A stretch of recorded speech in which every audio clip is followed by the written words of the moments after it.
കൊല്ലം ജില്ലയിലെ ചിറക്കരയിലാണ് ശ്രീ ചിറക്കര ഭഗവതി ക്ഷേത്രം സ്ഥിതി ചെയ്യുന്നത്.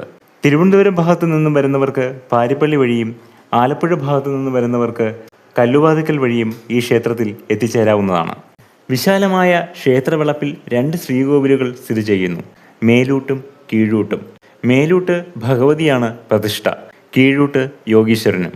പ്രധാന ശ്രീകോവിലിൽ ഭഗവതിയോടൊപ്പം ശിവനും ഭദ്രകാളിയുടെയും പ്രതിഷ്ഠയുണ്ട്. ചിറക്കൽ രാജാവിനെ സഹായിക്കാൻ വന്ന സേനാനായകൻ യോഗീശ്വരൻ ആയി മാറി എന്ന് പറയപ്പെടുന്നുണ്ട്. എന്നാൽ ഇവിടം തുടക്കകാലത്തിൽ യോഗീശ്വരാലയം മാത്രമേ ഉണ്ടായിരുന്നുള്ളൂ എന്ന ഒരു ചരിത്രവും കൂടി പറയപ്പെടുന്നുണ്ട്. ഒട്ടനവധി പേരുടെ കുടുംബക്ഷേത്രം കൂടിയാണ് ശ്രീ ചിറക്കര ഭഗവതി ക്ഷേത്രം. കുടുംബത്തിൻ്റെയും കുടുംബാംഗങ്ങളുടെയും കാവലാളും നാഥനുമാണ് ശിവതുല്യനായി കണക്കാക്കപ്പെടുന്ന ശ്രീ യോഗീശ്വരൻ. തിരുവിതാംകൂർ രാജാവായ ഉദയമാർത്താണ്ഡവർമ്മയാണ് ചിറക്കര ദേവി ക്ഷേത്രം നിർമ്മിച്ചത് എന്ന് കരുതപ്പെടുന്നു.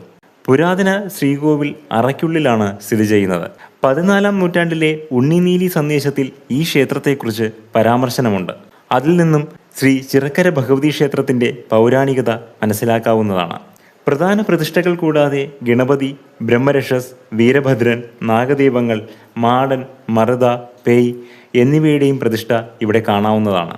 ഈ വർഷത്തെ ചിറക്കര ഭഗവതിയുടെ തിരുമഹോത്സവം 2026 ഫെബ്രുവരി 21 മുതൽ 27 വരെയാണ്. ഫെബ്രുവരി 23-നാണ് ചിറക്കര ദേവീക്ഷേത്രത്തിലെ സമൂഹ പൊങ്കാല.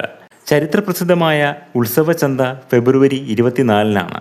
മീനും ഇറച്ചിയും വിവിധ കാർഷിക വിപണന സാധനങ്ങളും എത്തുന്ന വളരെ പ്രത്യേകതകളുള്ള ഒരു ചന്തയാണ് ക്ഷേത്ര പരിസരത്ത് അന്ന് അരങ്ങേറുന്നത്. ക്ഷേത്ര തിരുനടയിൽ ആഗ്രഹസാഫല്യത്തിനായി എല്ലാ ദിവസവും പൊങ്കാല സമർപ്പിക്കുന്നതിനുള്ള സൗകര്യമുണ്ടായിരിക്കുന്നതാണ്. സർവമംഗളമംഗല്യേ ശിവേ സർവാർത്ഥ സാധികേ ശരണ്യേ ത്രയംബകേ ഗൗരി നാരായണീ നമസ്തുതേ. ഓം ശ്രീ ചിറക്കര ഭഗവതിയേ നമഃ.